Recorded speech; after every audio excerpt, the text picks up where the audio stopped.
नमस्कार विद्यार्थी मित्र, मी श्री किशोर पवार सर, संचालक promise coaching classes, last station. 10वीतील विद्यार्थ्यांना इंग्रजीचा पेपर सोपा जावा यासाठी मी एक व्हिडिओ सिरीज सुरू केली. आतापर्यंत या सिरीजमध्ये 4 व्हिडिओ तुम्ही बघितले. आजचा हा 5वा व्हिडिओ. हा व्हिडिओ प्रश्न क्रमांक 6 ए व बी यावरती आहे.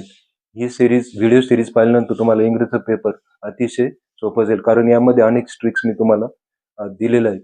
विद्यार्थी मित्र, 10वीच्या प्रश्नपत्रिकेतील प्रश्न क्रमांक 6 आपण आज बघणार आहोत. हा कसा सोडवायचा हे आपण आज बघणार आहोत. या प्रश्नाला ए व बी असे 2 भाग केले व ए भागाला 5 मार्क आहेत व बी ला सुद्धा 5 मार्क आहेत. ए मध्ये तुम्हाला 2 ऑप्शन आहेत.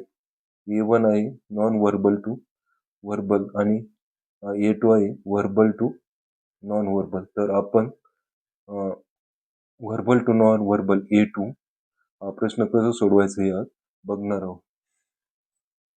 विद्यार्थी मित्र, प्रश्न क्रमांक 6 मधील A2 verbal to non verbal हा प्रश्न आपण बघू. यामध्ये तुम्हाला एक पॅसेज दिलेला असतो आणि ट्री डायग्राम तुम्हाला तयार करायची असते. तर यामध्ये काय दिलेलं पहा, there are different kinds of fuels. Kinds किंवा टाइप्स असतं इथं, म्हणजे प्रकारचे, वेगवेगळ्या प्रकारचे इंधन आहेत असं त्यांनी म्हटलेलं आहे. इथं काही पण येऊ शकते तुम्हाला, व्हेजिटेबल्स, फ्युल्स, वेगवेगळ्या गोष्टी तुम्हाला, ऑइल्स असं येऊ शकतं. तर इथं दिलं काइंड्स ऑफ फ्युल्स, तर हे नाव देता येईल आपल्याला, टायटल देता येईल काइंड्स ऑफ फ्युल्स.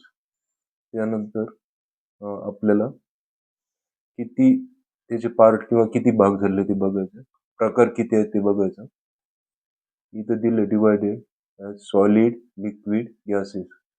तर 3 भाग झालेले दिसतात. सहसा 3 पार्ट ज्याचे होतात तेच तुम्हाला दिलेलं असतं. तरी इथं दिले सॉलिड, लिक्विड आणि गॅसेस, हे 3 आपण शोधून लिहायचे. त्यानंतर आता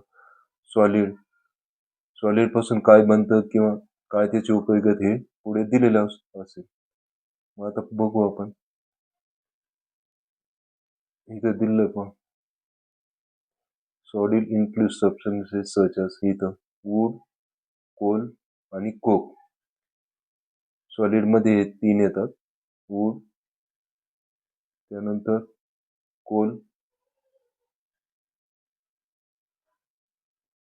वूड, कोल आणि कोक. त्यानंतर लिक्विड मध्ये काय येतं ते बघू आपण. लिक्विड मध्ये दिलेलं इथं पेट्रोल, केरोसिन अँड डिझेल, हे तिन्ही इथं लिहिले आपण. त्यानंतर आता गॅसेस बद्दल हो, गॅसेस बद्दल काय सांगितलं. गॅसेस इथं दिलेलं आहे पण नॅचरल गॅस, त्यानंतर कोल दिलेलं आहे आणि वॉटर गॅस, हे तिन्ही दिलेलं. अशा प्रकारे ही डायग्राम आपली सहजपणे तयार होऊ शकते आणि याला गणितासारखे मार्क आहे. 5 पैकी 5 मार्क तुम्ही आरामात मिळवू शकता. आता आपण जो प्रश्न क्रमांक 6b, यामध्ये तुम्हाला एक्सपांड द थीम असं दिलेलं आहे. B1 आणि B2 असे 2 ऑप्शन असतात, त्यापैकी एक सोडवायचं असं तुम्हाला 5 मार्क आहे त्याला. तर यामध्ये सुरुवातीला दिलंय न्यूज रिपोर्ट आणि त्यानंतर B2 मध्ये दिलंय डेव्हलप अ स्टोरी. तर दोन्हीपैकी तुम्हाला जे सोपं वाटेल ते तुम्ही लिहायचं आहे. तर दोन्ही पण कसे सोडवायचे ते मी सांगतो तुम्हाला. तर पहिल्यांदा इथं न्यूज हेडलाईन दिलेली असते, म्हणजे ठळक बातमी. इथं दिले new English school Nashik arranges medical camp for the students. काय कसं लिहायचं, तर हेडलाईन पहिल्यांदा जसं दिलेलं आहे तसंच लिहायचं. त्यानंतर तारीख लिहायची तुम्हाला. पेपर आहे मार्च 1 ला म्हणून MER देऊन फुल स्टॉप द्यायचा, 1 तारीख लिहायची. तर कुठली बातमी आहे तर नाशिकची म्हणून नाशिक लिहायचं. नंतर लोकल रिपोर्टर म्हणजे स्थानिक वार्ताहरांनी बातमी दिली, एवढं दुसऱ्या ओळीत येईल. पहिल्या ओळीत हेडलाईन, दुसऱ्या ओळीत तारीख आणि कोणी बातमी दिली, कुठून दिली ते. त्यानंतर ऑन शब्द घ्यायचा फक्त. ऑन म्हणजे कोणत्या दिवशी ही इव्हेंट किंवा ही घटना झालेली आहे. ऑन, तर आदल्या दिवशी तारीख, वरती तुम्ही बातमीची तारीख लिहिली, बातमी पेपरमध्ये आली तारीख लिहिली मार्च 1, त्याच्या आधीची 1-2 दिवस आधीच लिहायची. आपण फेब्रुवारी 28 घेऊ. ऑन शब्द लिहायचा, फेब्रुवारी 28 एवढंच लिहायचं आणि हे सेंटेन्स पुन्हा जसंच्या तसं लिहायचं. इथं लिहिलेलं दिसतं पहा स्टुडंट्स पर्यंत. नंतर मग काही 3-4 वाक्य आहेत ते पाठ करून ठेवा. कोणतीही न्यूज आली तर अशा प्रकारे तुम्हाला लिहिता येईल. नंतर लिहायचं इट वॉज संडे. तो रविवार होता. It was 7:30 AM. सकाळचे 7:30 वाजलेले होते. All were busy. सगळे व्यस्त होते आपापल्या कामात. People came. लोक आले. They saw. त्यांनी पाहिलं. नंतर it took place in Nashik.